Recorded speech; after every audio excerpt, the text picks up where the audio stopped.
Hi, എല്ലാവർക്കും തത്വ competitive exam കോർണറിന്റെ പുതിയൊരു വീഡിയോയിലേക്ക് സ്വാഗതം. അപ്പോൾ ഇന്ന് നമ്മൾ പറയാൻ പോകുന്നത് +1 +2ന്റെ കുറച്ച് ഇമ്പോർട്ടന്റ് ആയിട്ടുള്ള കാര്യങ്ങൾ, ടെക്സ്റ്റ് ബുക്ക് ബേസ് കുറച്ച് ഇമ്പോർട്ടന്റ് ആയിട്ടുള്ള കാര്യങ്ങളാണ്. ഡിഗ്രി ലെവൽ പ്രിലിമിനറി എഴുതുന്നവർ അല്ലെങ്കിൽ സെക്രട്ടറി അസിസ്റ്റന്റിന് വേണ്ടിയിട്ട് പ്രിപ്പയർ ചെയ്യുന്നവർ ഏതൊക്കെ +1 +2 ചാപ്റ്റേഴ്സ് ആണ് ഫോക്കസ് ചെയ്യേണ്ടത് എന്ന് ഒരുപാട് പേര് കമന്റ് ആയിട്ട് ചോദിച്ചിട്ടുണ്ടായിരുന്നു. എങ്ങും വീഡിയോ ഒന്നും അവൈലബിൾ അല്ല അതിനെ പറ്റിയിട്ട് പറയുന്നതെന്ന്. അപ്പോൾ ഞാൻ ഇപ്പോഴും ഫുൾ ചാപ്റ്റേഴ്സ് നിങ്ങളോട് പഠിക്കാനായിട്ട് പറയുന്നില്ല. കാരണം എന്താണെന്ന് വെച്ച് കഴിഞ്ഞാൽ ഇനി നമുക്ക് മുമ്പിൽ ഏകദേശം ഒരു 17 ദിവസം മാത്രമേ അതിന് കിട്ടുന്നുള്ളൂ. ആ 17 ദിവസം കൊണ്ട് ഇതുവരെ അത് സ്റ്റാർട്ട് ചെയ്തിട്ടില്ലാത്ത കുട്ടികൾ ഈ സമയത്ത് അങ്ങോട്ട് പോയി കഴിഞ്ഞ് കഴിഞ്ഞാൽ കുറച്ച് ഡിഫിക്കൽറ്റി ആയിട്ട് നമുക്ക് തോന്നാൻ സാധ്യതയുണ്ട്. ഒന്നും അറിയാൻ വയ്യാത്തൊരു ലെവലിൽ നമുക്ക് ഫീൽ ചെയ്യും. അതുകൊണ്ട് നിങ്ങൾ അതങ്ങ് വിട്ടേക്കുക. അതല്ല, ഫുൾ പഠിച്ചു തീർന്നവരാണെന്നുണ്ടെങ്കിൽ നിങ്ങൾ +1 +2ന്റെ ടെക്സ്റ്റ് ബുക്കുകൾ റെഫർ ചെയ്തോളും. പക്ഷെ ഇന്ന് ഞാൻ പറയാൻ പോകുന്നത് ഇത് ഇന്ത്യൻ ജോഗ്രഫി ഉണ്ടല്ലോ, ഇത് ആരും പഠിച്ചിട്ടില്ല, മീൻസ് ഇതുവരെ പഠിച്ചു തുടങ്ങിയിട്ടില്ലാത്തവരാണെങ്കിലും നിങ്ങൾ ധൈര്യപൂർവ്വം ഇന്ത്യൻ ജോഗ്രഫി പഠിക്കാനായിട്ട് +1ന്റെ ഈ ഒരു പുസ്തകം ഉണ്ടല്ലോ, ഞാൻ കാണിച്ചു തരാം. എന്നിട്ട് ഈ ഒരു പുസ്തകം, അതായത് ഇന്ത്യ ഫിസിക്കൽ എൻവയോൺമെന്റ് എന്ന് പറയുന്ന ഈ ഒരു ടെക്സ്റ്റ് ബുക്ക് ഫോളോ ചെയ്തോളൂ, ധൈര്യമായിട്ട് ഫോളോ ചെയ്തോളൂ. ഇതുവരെ ഇന്ത്യൻ ജോഗ്രഫി അതായത് അറ്റ് പ്രസന്റ് വരെ നല്ല രീതിയിൽ അറിയാൻ വയ്യാത്തവർ, അവിടെ നിന്ന് ഇവിടെ നിന്നിട്ട് കുറച്ച് പോയിന്റ്സ് പഠിച്ചതിനപ്പുറത്തോട്ട് ഒരു അടുക്കും ചിട്ടയോടുകൂടി ഇന്ത്യൻ ജോഗ്രഫി അറിയാൻ വയ്യാത്തവർക്ക് ഫോളോ ചെയ്യാൻ പറ്റിയ ഒരു ബുക്കാണ് ഇന്ത്യ ഫിസിക്കൽ എൻവയോൺമെന്റ് എന്ന് പറയുന്ന ഈ ഒരു ടെക്സ്റ്റ് ബുക്ക്. ഇത് +1ന്റെ പുസ്തകമാണ്, നമുക്ക് ഈ വേർഷനായിട്ടൊക്കെ അവൈലബിൾ ആണ്.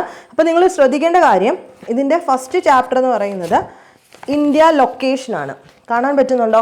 ഇന്ത്യ ലൊക്കേഷനാണ് ഇവിടെ തുടങ്ങുന്നത്. അപ്പോൾ ഇന്ത്യയുടെ ലൊക്കേഷനെ പറ്റിയിട്ട് തുടങ്ങി അത് കുറച്ച് 2-3 ചാപ്റ്റേഴ്സേ ഉള്ളൂ, പേജ് മാത്രമേ ഉള്ളൂ. രണ്ടാമത് സ്ട്രക്ചർ ആൻഡ് ഫിസിയോഗ്രഫി, ഇതാണ് സ്ട്രക്ചറും ഫിസിയോഗ്രഫിയും തുടങ്ങി. മൂന്നാമത്തെ ചാപ്റ്റർ എന്ന് പറയുന്നത് ഡ്രെയിനേജ് സിസ്റ്റം, അതായത് റിവർ സിസ്റ്റത്തിനെ പറ്റിയിട്ട് ഡീറ്റെയിൽഡ് ആയിട്ടാണ് കൊടുത്തിരിക്കുന്നത്. അപ്പോൾ NCERT ഫോളോ ചെയ്യാൻ താല്പര്യമുള്ളവർ ഉറപ്പായിട്ടും നിങ്ങൾ ഈ ഒരു ടെക്സ്റ്റ് ബുക്ക് മാത്രം ഇന്ത്യ ഫിസിക്കൽ ജോഗ്രഫി വേണ്ടിയിട്ട് ഫോളോ ചെയ്താൽ മതി. ഇതെൻ്റെ ഉറപ്പാണ്. ദെൻ ക്ലൈമറ്റ് ആണ് അല്ലേ, നമ്മളോട് ചോദിച്ചിട്ടുണ്ട് ഇന്ത്യൻ ക്ലൈമറ്റിനെ പറ്റിയിട്ട് പഠിക്കാനായിട്ട്. ക്ലൈമറ്റ്, നാച്ചുറൽ വെജിറ്റേഷൻ ചോദിച്ചിരിക്കുന്ന സമയത്ത് നമ്മുടെ സിലബസിൽ നാച്ചുറൽ വെജിറ്റേഷൻ ഒരുപാട് പഠിക്കേണ്ട കാര്യം ഇല്ല. പക്ഷേ നിങ്ങൾ ശ്രദ്ധിച്ചാൽ അറിയാം, നാച്ചുറൽ വെജിറ്റേഷൻ്റെ ലാസ്റ്റ് വന്നിട്ട് ഞാൻ ജസ്റ്റ് ഒന്ന് കാണിക്കാം, കുറച്ച് സമയം എടുക്കും, ഇതിങ്ങനെ മാറ്റി എടുക്കണ്ടേ, അതുകൊണ്ട് ഇച്ചിരി സമയം എടുക്കും. നാച്ചുറൽ വെജിറ്റേഷനിലെ ലാസ്റ്റ് വന്നിട്ട് ഫോറസ്റ്റ് കൺസർവേഷൻ എന്ന് പറയുന്ന ഒരു സെക്ഷൻ കൊടുത്തിട്ടുണ്ട്, ഫോറസ്റ്റ് കൺസർവേഷൻ. അപ്പോൾ ആ സെക്ഷൻ എടുത്തതിന് ശേഷം നിങ്ങൾ നോക്കുവാണെങ്കിൽ social forestry, farm forestry, wild life എന്നും പറഞ്ഞുകൊണ്ട് കിടപ്പുണ്ട്. Wild life conservation in India, അതുപോലെ തന്നെ ഏറ്റവും പ്രധാനപ്പെട്ട ബയോസ്ഫിയർ റിസർവ്സിൻ്റെ ലിസ്റ്റ് കിടപ്പുണ്ട്. അതുപോലെ ഇത് ഞാൻ അടയാളപ്പെടുത്തിയതാണ്, നിങ്ങൾ ശ്രദ്ധിക്കേണ്ട, സോറി, ഇത് ഞാൻ അടയാളപ്പെടുത്തി പഠിച്ചതാണ്. അപ്പം ബയോസ്ഫിയർ റിസർവിൻ്റെ ലിസ്റ്റ് അവർ നന്നായിട്ട് കൊടുത്തിട്ടുണ്ട്. അതിൻ്റെ ഡേറ്റ് ഓഫ് ഡെസിഗ്നേഷനും ലൊക്കേഷനും സ്റ്റേറ്റും എല്ലാം നല്ലതായിട്ട് കൊടുത്തിട്ടുണ്ട്. അതിനകത്ത് എടുത്ത് പഠിക്കേണ്ടതായിട്ടുള്ള Sundarban biosphere reserve, gulf of Mannar, Nandadevi biosphere reserve, അതിനെ പറ്റിയിട്ടെല്ലാം കൊടുത്തിട്ടുണ്ട്. നെക്സ്റ്റ് ചാപ്റ്റർ സോയിലാണ്. അപ്പം ഇന്ത്യൻ ജോഗ്രഫിയെ പറ്റിയിട്ട് ഇതുവരെ സ്റ്റാർട്ട് ചെയ്തിട്ടില്ലാത്ത കുട്ടികളും സ്റ്റാർട്ട് ചെയ്തെങ്കിലും പോയിന്റ്സ് മാത്രമേ പഠിച്ചിട്ടുള്ള കുട്ടികൾക്കും ധൈര്യമായിട്ട് ഇനിയുള്ള ഒരു 17 ദിവസത്തിനകത്ത് ഒരു 2 ദിവസം നിങ്ങൾ ഈ ഒരു ടെക്സ്റ്റ് ബുക്കിലേക്ക് മാറ്റി വെക്കുകയാണെങ്കിൽ ഉറപ്പായിട്ടും ഇന്ത്യൻ ജോഗ്രഫിയിൽ നിന്നുമുള്ള ക്വസ്റ്റ്യൻസ് എല്ലാം നമുക്ക് അറ്റൻഡ് ചെയ്യാൻ പറ്റും. ഓക്കെ ആണല്ലോ, ഡൗട്ടൊന്നുമില്ലല്ലോ. പിന്നെ രണ്ടാമത് എല്ലാവരും ചോദിച്ചൊരു കാര്യം എക്കണോമിക്സിനെ പറ്റിയിട്ടായിരുന്നു. അപ്പോൾ എക്കണോമിക്സിൻ്റെ കേസ് നോക്കുവാണെങ്കിൽ +1 +2 എക്കണോമിക്സ് നമ്മുടെ സിലബസ് ബേസ് ഫോക്കസ് ചെയ്യാൻ 10 വരെ പഠിക്കുന്നതാണ് നല്ലത്. ഇനി നെക്സ്റ്റ് നോക്കുവാണെങ്കിൽ നെക്സ്റ്റ് പുസ്തകം +2ന്റെ ജോഗ്രഫി ടെക്സ്റ്റ് ആണ്. ഇന്ത്യ പീപ്പിൾ ആൻഡ് എക്കണോമി എന്നാണ് ഈ പുസ്തകത്തിൻ്റെ പേര്. കാണുന്നുണ്ടോ? ഇതാണ്. ഇതിനകത്തും നമുക്ക് എല്ലാം വേണ്ട കാര്യങ്ങൾ ഞാൻ പറയാം. അതായത് നമ്മുടെ സിലബസ് വൈസ് നോക്കുവാണെന്നുണ്ടെങ്കിൽ ഇതിനകത്ത് ചാപ്റ്റേഴ്സ് നോക്കുമ്പം ആദ്യം പോപ്പുലേഷനൊക്കെയാണ്, അതൊന്നും നമുക്ക് വലിയ ഇമ്പോർട്ടൻസ് ഇല്ല. പിന്നെ ഇങ്ങോട്ട് വന്ന് വരുമ്പോഴത്തേക്കും വാട്ടർ റിസോഴ്സ് എന്ന് പറയുന്ന 6th ചാപ്റ്റർ ഉണ്ടാണ്. വാട്ടർ റിസോഴ്സസ് 6ാമത്തെ പാഠത്തിൽ നിങ്ങൾ നോക്കിയാൽ കാണും. നോക്കി, വാട്ടർഷെഡ് മാനേജ്മെന്റ് എന്ന് പറഞ്ഞിട്ട് ഒരു സെക്ഷൻ കിടപ്പുണ്ട്. Watershed management, rain water harvesting എന്ന് പറഞ്ഞുകൊണ്ട് കിടക്കുന്ന ഒരു കാര്യമുണ്ട്. അതാണ്ട് ഈ highlights of India national water policy 2002 ആ ഒരു സെക്ഷൻ ഉണ്ടല്ലോ. അപ്പോൾ എല്ലാവരും ചോദിച്ചൊരു ചോദ്യമായിരുന്നു, തണ്ണീർത്തടമാണോ പഠിക്കേണ്ടത് വാട്ടർഷെഡ് മാനേജ്മെന്റ് ആണോ എന്നൊരു ക്വസ്റ്റ്യൻ ലേറ്റസ്റ്റ് ആയിട്ട് ഹസീന എന്ന് പറയുന്ന ഒരു അക്കൗണ്ടിൽ നിന്നാണെന്ന് തോന്നുന്നു ചോദിച്ചത്. അപ്പോൾ ഒരു കാര്യം പറഞ്ഞോട്ടെ, നമ്മളോട് +2 ലെവൽ പ്രിലിമിനറി സമയത്ത് അവരുടെ മലയാളം സിലബസിനകത്ത് തണ്ണീർത്തട സംരക്ഷണം എന്നാണ് പറഞ്ഞിരിക്കുന്നത്. ഇനി ഡിഗ്രി ലെവലിലോട്ട് വരുമ്പം ഇംഗ്ലീഷിൽ പറയുമ്പം വാട്ടർഷെഡ് മാനേജ്മെന്റ് എന്നാണ് PSC തന്നിരിക്കുന്ന സിലബസിൽ കിടക്കുന്നത്. അപ്പോൾ വെറ്റ്ലാൻഡ് കൺസർവേഷനും വാട്ടർ ഷെഡ് മാനേജ്മെന്റും രണ്ടും രണ്ടാണ്. പറഞ്ഞത് ശരിയാണ്. പക്ഷേ തന്നിരിക്കുന്നത് മലയാളത്തിൽ തരുമ്പോൾ തണ്ണീർത്തട സംരക്ഷണം ആയതുകൊണ്ടാണ് നമ്മൾ അത് ഊന്നൽ കൊടുത്ത് ക്ലാസ് ചെയ്തിട്ടുള്ളത് സിവിക്സിനകത്ത്. എന്നാൽ ഇനിയും പറയാൻ പോകുന്ന കാര്യം ഡിഗ്രി ലെവലുകാർ ശ്രദ്ധിക്കുക, സെക്രട്ടേറിയറ്റ് അസിസ്റ്റന്റുകാർ ശ്രദ്ധിക്കുക. വാട്ടർഷെഡ് മാനേജ്മെന്റ് എന്ന് പറയുന്ന ഒരു സെക്ഷൻ നമ്മുടെ ഈ +2 ജോഗ്രഫിയിൽ കിടപ്പുണ്ട്. അപ്പം നിങ്ങൾ തണ്ണീർത്തടത്തിൻ്റെ കൂടെ തന്നെ എൻ്റെ നോട്ട് പ്രിപ്പയർ ചെയ്ത് വെച്ചിട്ടുള്ളവർ അതിൻ്റെ താഴോട്ട് ഇതിനും കൂടെ വായിച്ചിട്ട് ഇതിനകത്ത് ഇമ്പോർട്ടൻസ് ആയിട്ടുള്ള കുറച്ച് പോയിന്റ്സ് ഇവിടെ കിടപ്പുണ്ട്, കുറച്ച് പ്രോജക്റ്റിൻ്റെയും സ്കീമിൻ്റെയും കാര്യം കിടപ്പുണ്ട്. നിങ്ങൾ അതും കൂടെ ഒന്ന് നോട്ടായിട്ട് പ്രിപ്പയർ ചെയ്ത് വെക്കാമെങ്കിൽ കുറച്ച് ഉപകാരമായിരിക്കും. ഏതെങ്കിലും തരത്തിൽ ഇപ്പോൾ വാട്ടർഷെഡ് മാനേജ്മെന്റിൽ നിന്ന് ക്വസ്റ്റ്യൻ വരികയാണെങ്കിൽ ഈ ഒരു ലെവലിൽ നിന്ന് ഇപ്പോൾ SCERTയും NCERT എല്ലാം +1 +2 ഒന്നും ആയതുകൊണ്ട് ഇവിടെ നിന്നായിരിക്കും ക്വസ്റ്റ്യൻ വരാൻ പോകുന്നത്. അപ്പം നിങ്ങൾ ഇതൊന്ന് സെലക്ട് ചെയ്ത് നോട്ട് ചെയ്താൽ ഇത്രയേ ഉള്ളൂ. കുറച്ച് പാരഗ്രാഫ് മാത്രമേ ഉള്ളൂ, അതൊന്ന് നോട്ട് ചെയ്ത് വെക്കാനായിട്ട് ശ്രദ്ധിക്കുക. ഇനി പറയാൻ പോകുന്നത് ശ്രദ്ധിക്കുക, പിന്നെ ഇങ്ങോട്ട് വന്ന് നമുക്ക് അധികം ഒന്നും വേണ്ടാത്തൊരു സെക്ഷനാണ് ഇവിടെ കിടക്കുന്നത്.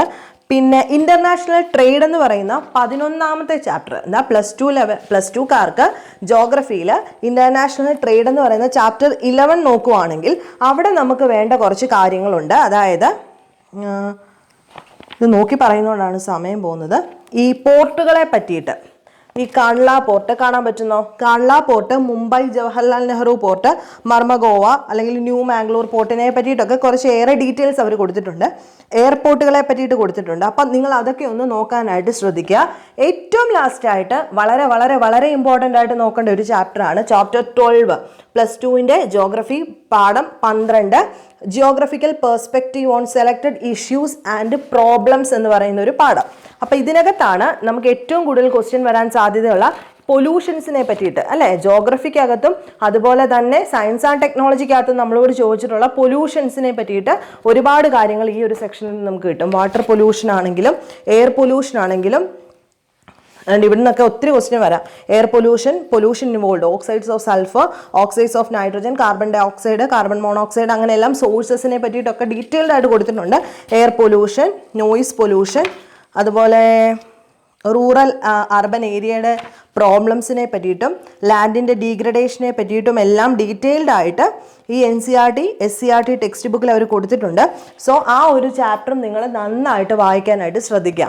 അപ്പോൾ ജോഗ്രഫിയിൽ ഒന്നുകൂടെ എടുത്ത് പറയാം, 2 കാര്യങ്ങൾ ശ്രദ്ധിക്കുക. ഇന്ത്യൻ ജോഗ്രഫി ഇതുവരെ തുടങ്ങിയിട്ടില്ലാത്തവർ ഉറപ്പായിട്ടും +1 ആ ഇന്ത്യ ഫിസിക്കൽ ജോഗ്രഫി വായിച്ചു തുടങ്ങുക. നോട്ട് പ്രിപ്പയർ ചെയ്ത് കൊടുക്കുക. ഹെൽപ്പ് വേണമെങ്കിൽ പറഞ്ഞാൽ മതി, നമുക്ക് ചെയ്തു തരാം. ഇനി അതിൻ്റെ കൂടെ തന്നെ +2 ഈ ഒരു ടെക്സ്റ്റ് ബുക്കിനകത്ത് 12ാമത്തെ ചാപ്റ്റർ, 11ാമത്തെ chapter plus watershed management, rain water harvesting എന്ന് കിടക്കുന്ന ആ ഒരു പോർഷനും നോട്ട് പ്രിപ്പയർ ചെയ്ത് പഠിക്കാനായിട്ട് ശ്രദ്ധിക്കുക. എല്ലാവരും ചോദിക്കുന്ന കൂട്ട് കുറച്ച് സമയമേ ഉള്ളൂ, ഈ സമയം കൊണ്ട് ഞങ്ങൾ ഇനി എന്ത് ചെയ്യും എന്നുള്ള ക്വസ്റ്റ്യനുള്ള മറുപടിയാണിത്. എല്ലാം കൂടെ നിങ്ങൾ പഠിക്കേണ്ട, കിട്ടുന്ന സമയത്ത് ഇത്രയും ഒന്ന് കവർ ചെയ്ത് പോകാനായിട്ട് ശ്രദ്ധിക്കുക. അതുപോലെ തന്നെ ഒരു കാര്യം കൂടെ ഞാൻ പറയുകയാണ്, NCERT ഫോളോ ചെയ്തിട്ടില്ല അല്ലെങ്കിൽ എന്തിനാണ് NCERT ഫോളോ ചെയ്യുന്നത് എന്ന് ചോദിക്കുവാണെങ്കിൽ ഒരു കാര്യം നിങ്ങളോട് പറയുകയാണ്. SCERT ഫോളോ ചെയ്ത് കഴിഞ്ഞവർ അല്ലെങ്കിൽ ഓൾറെഡി കവർ ചെയ്ത് കഴിഞ്ഞവർ NCERT വായിച്ചു എന്ന് പറഞ്ഞിട്ട് പ്രത്യേകിച്ച് പ്രശ്നമൊന്നും നിങ്ങൾക്ക് വരാൻ പോകുന്നില്ല. ഇവിടെ നിങ്ങൾ ശ്രദ്ധിക്കേണ്ടത്, ഇപ്പോൾ ഹിസ്റ്ററി ടെക്സ്റ്റ് എടുക്കുന്ന സമയത്ത് 1947 സ്വാതന്ത്ര്യം കിട്ടിയതെങ്കിൽ SCERTയിലും NCERTയിലും സെയിം സംഭവം തന്നെ കിടപ്പുള്ളൂ. ചിലപ്പം എക്സ്ട്രാ പോയിന്റ്സ് NCERTയിൽ കിടക്കുന്നെങ്കിൽ മാത്രമേ ഉള്ളൂ വ്യത്യാസം. അതുകൊണ്ട് NCERT എന്ന് കേൾക്കുമ്പോൾ നമ്മൾ അതിനെ അങ്ങ് തഴയണ്ട. പല +2 ലെവൽ എക്സാംസിനും ഡിഗ്രി ലെവൽ എക്സാംസിനും ഈ കഴിഞ്ഞ വർഷങ്ങളിലെല്ലാം NCERTയിൽ നിന്നും ഒരുപാട് ക്വസ്റ്റ്യൻസ് വരുന്നുണ്ട്. സോ SCERT ഫോളോ ചെയ്ത് കഴിഞ്ഞവരാണെങ്കിൽ സമയം കിട്ടുവാണെങ്കിൽ സെയിം ഇപ്പം നാഷണൽ മൂവ്മെന്റ്സ് SCERT വൈസും എല്ലാ ക്വസ്റ്റ്യനും കവർ ചെയ്ത് കഴിഞ്ഞവർ NCERTയും കൂടെ വന്നിട്ട് നാഷണൽ മൂവ്മെന്റ് ഒന്ന് വായിക്കാനായിട്ട് ശ്രദ്ധിക്കുക. ഞാൻ അതുകൂടെ ഒന്ന് പറയാം, ഇത് ക്ലാസ് 7 അവർ പാസ്റ്റ് എന്ന് പറയുന്ന NCERT ടെക്സ്റ്റ് ആണ്. അപ്പോൾ ഇതിനകത്ത് ഡൈനാസ്റ്റീസിനെ പറ്റിയിട്ടൊക്കെ ഉണ്ട്, അതൊന്നും നമുക്കിപ്പോൾ വേണ്ട. പക്ഷേ മുഗൾ എംപറർ എന്ന് പറഞ്ഞുകൊണ്ടൊരു സെക്ഷൻ കിടപ്പുണ്ട്. മുഗൾ എംപററിനകത്ത് നിങ്ങൾ മുഗൾ എംപറർ SCERT പഠിച്ചു കഴിഞ്ഞവരാണെങ്കിൽ ജസ്റ്റ് ഈ ഒരു NCERTയും കൂടെ വായിച്ചു നോക്കാനായിട്ട് ശ്രമിക്കുക. 7ാം ക്ലാസ്സിലെ NCERTക്കകത്ത് മുഗൾസിനെ പറ്റിയിട്ട് ഡീറ്റെയിൽഡ് ആയിട്ടുണ്ട്. അത് കഴിഞ്ഞിട്ട് 8ാം ക്ലാസ്സിൽ വരുമ്പോൾ അതിൻ്റെ സെക്കൻഡ് സെക്ഷനായിട്ട് പാസ്റ്റ് അവർ പാസ്റ്റ് തേർഡ് സെക്ഷൻ എന്ന് പറഞ്ഞിട്ട് അവർ കൊടുത്തിരിക്കുന്ന ഈ ഫാക്ടറി ഉണ്ടല്ലോ, ബ്രിട്ടീഷുകാർ വന്ന് തുടങ്ങിയ ഫാക്ടറീസിനെ പറ്റിയിട്ട് ഡീറ്റെയിൽഡ് ആയിട്ട് കൊടുത്തിട്ടുണ്ട്. ഇന്ത്യൻ ടെക്സ്റ്റൈൽസിനെ പറ്റിയിട്ടും അയൺ ഫാക്ടറീസിനെ പറ്റിയിട്ടും എല്ലാം പറഞ്ഞിട്ടുണ്ട്. ഈ ഇംഗ്ലീഷ് എഡ്യൂക്കേഷൻ വന്ന കാര്യങ്ങൾ, അല്ലെങ്കിൽ മഹാത്മാഗാന്ധിയുടെ വരവ്, അതുപോലെ സോഷ്യൽ റീഫോമേഴ്സിനെ പറ്റിയിട്ടൊക്കെ ഡീറ്റെയിൽഡ് ആയിട്ട് ഇതിനകത്ത് കൊടുത്തിട്ടുണ്ട്. ആർട്ട് ആൻഡ് കൾച്ചറിനെ പറ്റിയിട്ടും ഡീറ്റെയിൽഡ് ആയിട്ട് കൊടുത്തിട്ടുണ്ട്. സോ NCERT കവർ ചെയ്ത് കഴിഞ്ഞവരാണെങ്കിൽ നിങ്ങൾ ഇതും കൂടെ ഒന്ന് വായിക്കും. പഠിക്കാൻ പറയുന്നില്ല, വായിച്ചു നോക്കുന്നത് നിങ്ങൾക്ക് നല്ലതായിരിക്കും. ക്വസ്റ്റ്യൻ വരുന്ന സമയത്ത് കുറച്ചുകൂടെ നമുക്ക് ആധികാരികമായിട്ട് അറ്റൻഡ് ചെയ്യാനായിട്ട് NCERT വളരെ നല്ലതാണ്. ഇതൊരു സജഷൻ മാത്രമാണ്, അടിച്ചേൽപ്പിക്കുകയല്ല. താല്പര്യമുള്ളവരൊന്ന് വായിച്ചു നോക്കാനായിട്ട് സമയം കണ്ടെത്തുക. അപ്പോൾ ഇതോടുകൂടി നമ്മൾ ഈ വീഡിയോ നിർത്തുകയാണ്. നിങ്ങൾക്ക് വീഡിയോസ് ഇഷ്ടമാവുന്നുണ്ടെങ്കിൽ നിങ്ങൾ ഉറപ്പായിട്ടും ഒന്ന് ലൈക്ക് ചെയ്തേക്കുക, ഷെയർ ചെയ്യുക, സബ്സ്ക്രൈബ് ചെയ്യുക. മുന്നോട്ട് വളരണമെന്ന് ആഗ്രഹമുണ്ട്. നിങ്ങളെ കൊണ്ട് മാത്രമേ അത് കഴിയൂ. നിങ്ങൾക്ക് ഇഷ്ടമാവുന്നുണ്ടെങ്കിൽ മാത്രം നിങ്ങൾ ലൈക്ക് ചെയ്യുക, ഷെയർ ചെയ്യുക, സബ്സ്ക്രൈബ് ചെയ്യാനായിട്ട് ശ്രമിക്കുക. അപ്പോൾ നെക്സ്റ്റ് വീഡിയോയിൽ കാണുന്നതിന് വരെ ബൈ.